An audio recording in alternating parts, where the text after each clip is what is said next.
America சமரசத்துடன் போர் நிறுத்த ஒப்பந்தம் நீடிக்கும் நிலையில் காசாவின் தெற்கு நகரமான கான் யூனிஸ் பகுதியில் இஸ்ரேல் படையினர் அதிரடி தாக்குதலை தொடர்ந்தனர்.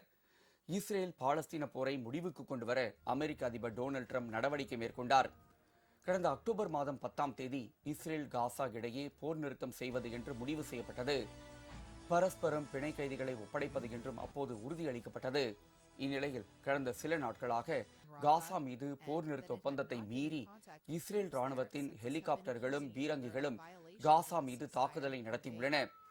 பிரபல பாலஸ்தீன அரசியல் பிரமுகரான மர்வான் பர்கோட்டி இஸ்ரேல் சிறை காவலர்களால் கடுமையாக தாக்கப்பட்டதாக அவருடைய மகன் தெரிவித்துள்ளார்.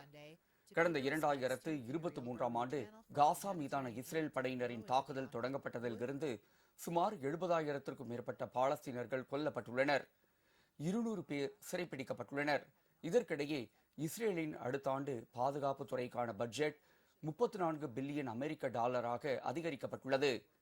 இஸ்ரேல் பாதுகாப்பை உறுதி செய்யும் நோக்கில் இந்த அளவு பாதுகாப்பு துறைக்கு ஒதுக்கீடு செய்யப்படுவதாக அந்நாட்டு அரசு தெரிவித்துள்ளது.